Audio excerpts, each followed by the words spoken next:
अस्सलाम वालेकुम। इस वीडियो में हम देखेंगे कि आप जर्मन लेवल A1 में किस तरह से मास्टरी हासिल कर सकते हैं। So let's begin. ये वीडियो आपके लिए है।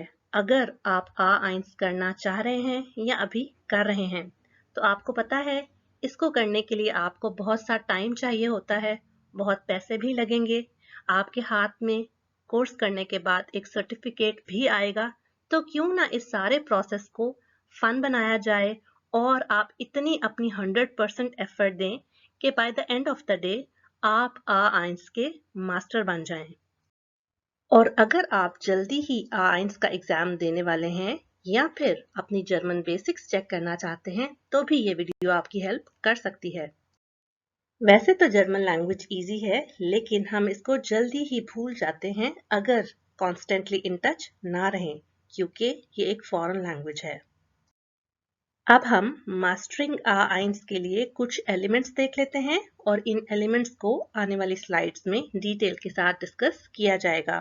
तो पहला एलिमेंट है हमारे पास वोकैबुलरी का, और इसको आपने शुरू में डेली बेसिस पर याद करना होता है।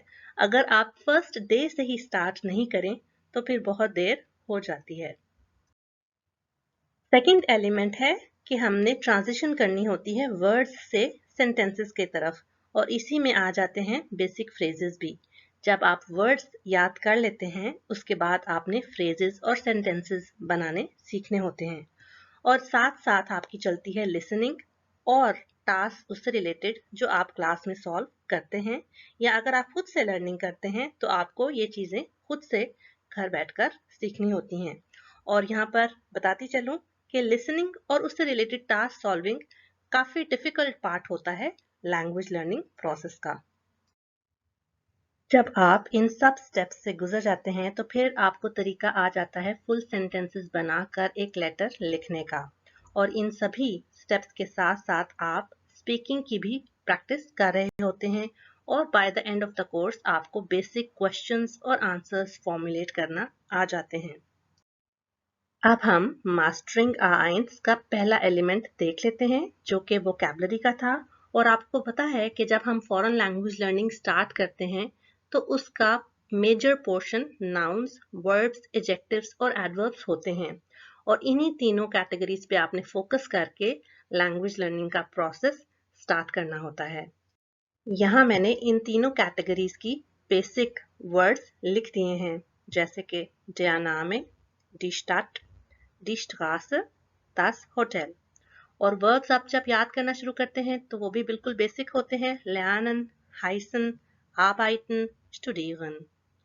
gut, schlecht, genau, interessant। अब आपने नोट किया होगा कि फर्स्ट और फोर्थ कैटेगरी के जो वर्ड्स हैं वो काफी सिमिलर हैं इंग्लिश से, लेकिन अगेन जो सेकंड और थर्ड कैटेगरीज हैं वो डिफरेंट हैं। अब यहाँ पर एक बहुत इंपॉर्टेंट बात याद रखने की ये है कि जब आपने नाउन्स याद करने हैं जर्मन लैंग्वेज के तो हमेशा याद रखना है कि उनके आर्टिकल्स के साथ याद करें। ये आप ऐसे समझें कि इंजेक्शन है जो कि जर्मन लैंग्वेज लर्निंग में शुरू से ही अगर आप लगवा लें तो आपके लिए बहुत अच्छा होगा, क्योंकि इन्हीं पर डिपेंड करेंगे आने वाले बहुत से ग्रामर रूल्स। और इसी तरह जो वर्ड्स मिलते जुलते हों इंग्लिश से वो तो याद करने काफी आसान हो जाते हैं हमारे लिए। तो शुरू में हमारे पास पहला चैलेंज होता है कि हमने बहुत से वर्ड्स याद करने होते हैं, लेकिन kein Problem, आप उन वर्ड्स को उनके ग्रुप्स और उनके कनेक्शंस के साथ याद कर सकते हैं। तो अभी जो मैं बात कर रही थी कि आप नए वर्ड्स को उनके ग्रुप्स और कनेक्शंस के साथ याद करें, यहाँ मैंने उसकी एग्जाम्पल्स दी हैं, जैसे कि der Student, die Studentin, das Studium, studieren, die Studie। आपने नोट किया होगा कि मैंने बोल्ड में मार्क कर दिया है और इनके मीनिंग्स भी इंग्लिश से काफी सिमिलर हैं। स्टूडेंट, स्टडी से रिलेटेड हैं ये सारे वर्ड्स। तो इस तरह आप जब वर्ड्स को उनकी फैमिली के साथ याद करेंगे तो आपके लिए बहुत इजी हो जाएगा। हमने वोकैबुलरी वाली स्लाइड में और इस स्लाइड में नोट किया है कि जर्मन लैंग्वेज में काफी सिमिलैरिटीज हैं इंग्लिश से, तो इसलिए जर्मन लैंग्वेज काफी इजी है। अपने लर्निंग प्रोसेस को स्पीड अप करने के लिए बहुत इम्पॉर्टेंट है कि आप डेली बेसिस पर नए वर्ड्स याद करें। अगर आप खुद से लैंग्वेज लर्निंग कर रहे हैं तो मैं सजेस्ट करूंगी कि आप more than 10 new words per day learn करें। लेकिन अगर आपने इंस्टीट्यूट ज्वाइन किया हुआ है तो डिपेंड करता है कि उसकी स्पीड के अकॉर्डिंगली आप 20-30 वर्ड्स पर डे भी याद कर सकते हैं। और नए वर्ड्स याद करने के साथ साथ आपने डेली अपनी पुरानी वोकैबुलरी भी रिपीट करनी है ताकि आपको वो भूल ना जाए। जैसे कि मैंने पहले आपको बताया कि कुछ जर्मन वर्ड्स इंग्लिश जैसे होते हैं। हमने एग्जांपल्स देखी थी lernen की और studieren की। अब मैं आपको कुछ ऐसे जर्मन वर्ड्स बताऊंगी जो कि बिल्कुल इंग्लिश जैसे होते हैं, जैसे कि Kaffee, International, Information, Station, internet, computer, बुस, ऑटो, टेक्स्ट, कम्युनिकेशन। अब आपने एक चीज नोट की होगी कि कुछ वर्ड्स के स्पेलिंग्स इंग्लिश से डिफरेंट हैं और काफी सारे वर्ड्स की प्रोनाउंसिएशन बिल्कुल डिफरेंट है और उनकी प्रोनाउंसिएशन जर्मन में हम डिफरेंटली करते हैं। तो इन जैसे वर्ड्स को याद करना आपके लिए बहुत आसान हो जाएगा, लेकिन ध्यान रखिएगा कि उनको उनकी करेक्ट प्रोनाउंसिएशन के साथ शुरू से ही आप याद कर लें। एलिमेंट 2 के बारे में मैंने आपको बताया था कि ये एक स्मूथ ट्रांजिशन होती है वर्ड्स से फ्रेजेस की तरफ और उसके बाद सेंटेंसेस की तरफ। अगर आपने जर्मनी में रहकर अपनी फर्स्ट क्लास अटेंड की थी जर्मन लैंग्वेज की तो आपको एक एक्सपीरियंस याद होगा, जैसे कि आपकी टीचर ने आकर आपको ग्रीट किया था, आपसे हालचाल पूछा था और अपने बारे में थोड़ा सा इंट्रोडक्शन दिया था, जैसे कि हेलो, गुडन टाग, wie geht es euch? Mein Name ist Lina Schneider. Ich bin eure Lehrerin. Ich wohne in Kiel und komme aus Deutschland. और आई थिंक आपको ये भी याद होगा कि ये सब कुछ आहिस्ता स्पीड से बोला गया था ताकि आप समझ सकें कि क्या बात की जा रही है। और इसी तरह फिर टीचर ने हर स्टूडेंट से पूछा वी हाइसन जी, woher kommen Sie, और स्टूडेंट्स बारी बारी आंसर्स देते गए, जैसे कि एक ने कहा ich heiße Fatima, ich komme aus dem Irak, और नेक्स्ट ने कहा ich heiße Ajay, ich komme aus Indien, and so on। Listening और उससे रिलेटेड टास्क को सॉल्व करने को हमने एलिमेंट 3 कहा था।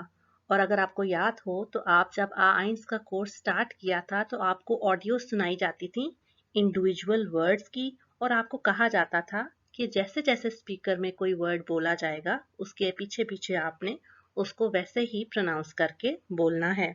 उसको कहते हैं स्प्रेशन जी नाख।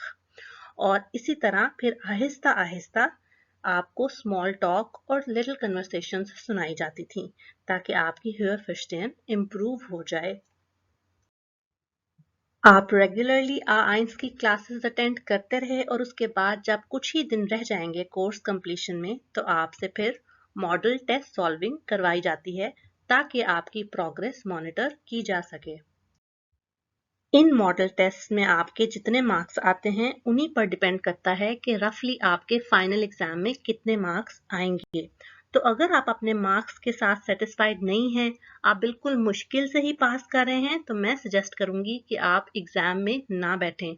आप फिर प्रैक्टिस करें और ज़्यादा ऑनलाइन übungen सॉल्व करें, कुछ और मॉडल पेपर सॉल्व करें और बहुत से प्रैक्टिस करें जब तक कि आप 90 प्लस मार्क्स नहीं ले लेते, क्योंकि mastery is all about gaining more marks in comparison to दोस्त जो कि आपके क्लास में आपके क्लासमेट्स थे। सेंटेंस फॉर्मेशन करने के लिए हमें वोकैबुलरी चाहिए होती है क्योंकि वर्ड्स पर ही डिपेंड करता है कि किस तरह से हम फ्रेजेस और उसके बाद सेंटेंसेस बनाते हैं। सेंटेंसेस बनाने के लिए हमें हेल्प तब भी मिलती है जब हम डिफरेंट जर्मन टेक्स्ट को पढ़ते हैं और उनकी एक्सरसाइजेस सॉल्व करते हैं। और उसके साथ साथ इन्हीं टेक्स्ट की हम जब घर में ज़्यादा प्रैक्टिस करेंगे तो हमें और आइडिया हो जाएगा कि किस किस तरह से हम सेंटेंसेस फॉर्म कर सकते हैं। जब आप इन सारे स्टेप्स से गुजर जाते हैं और आपको ग्रामर की नो हाउ भी हो जाती है तो आप फिर एबल हो जाते हैं जर्मन लैंग्वेज में एक लेटर लिखने के। और लेटर की इम्पोर्टेंस हमें उसके मार्क्स से ही पता चल जाती है। यानी A1 के एग्जाम में 60 में से 10 मार्क्स लेटर राइटिंग के लिए दिए जाते हैं। तो आप तब तक A1 के मास्टर नहीं हो सकते जब तक आपको इस लेवल का लेटर लिखना ना आता हो। स्पीकिंग की प्रैक्टिस आप बहुत से तरीकों से कर सकते हैं। जैसे कि जब आपको सेंटेंस फॉर्मेशन आ जाए तो उन सेंटेंसेस को बोलकर आप प्रैक्टिस कर सकते हैं। और उसके अलावा जब आपको लिसनिंग टास्क सॉल्व करवाई जाए तो उन टास्क को बोलकर पढ़ें। और जब आपको लिसनिंग करवाई जाए तो आप वही रिपीट करें जो कि स्पीकर्स ने उनमें बातें की थी। इसके साथ साथ थ्रू आउट द कोर्स आपके टीचर्स जब आपसे क्वेश्चंस करते हैं और कुछ टास्क के आंसर्स पूछते हैं तो उनका एक्टिवली पार्टिसिपेट करके और आंसर्स करके भी आप स्पीकिंग की प्रैक्टिस कर सकते हैं। और ये तो अंडरस्टूड सी बात है कि आप स्पीकिंग कर सकते हैं अपने क्लास फेलोज के साथ और अपने लैंग्वेज इंस्टीट्यूट में सीनियर्स से भी रिक्वेस्ट कर सकते हैं कि वो आपके साथ बातें करें। उसके अलावा जितने भी मॉडल टेस्ट आपने सॉल्व किए थे बाकी मॉड्यूल्स, उनके स्पीकिंग मॉड्यूल्स की बहुत अच्छी प्रैक्टिस करके जाएं। और अगर आप बहुत अच्छे से लिंक्स ढूंढ रहे हैं कि आप A1 की स्पीकिंग की प्रैक्टिस कैसे कर सकते हैं तो मैं उसके वीडियो लिंक्स अपने डिस्क्रिप्शन बॉक्स में दे दूंगी। मेरी वीडियो देखने का बहुत शुक्रिया। उम्मीद करती हूँ कि इसने आपको मोटिवेट किया होगा कि आप भी लेवल A1 के मास्टर बन सकते हैं। अगर ये चैनल और वीडियोस आपकी हेल्प कर रही हैं लैंग्वेज लर्निंग प्रोसेस में तो इसको अपने फ्रेंड्स के साथ शेयर करें। मैं मिलती हूँ आपको नेक्स्ट वीडियो में। अल्लाह हाफिज।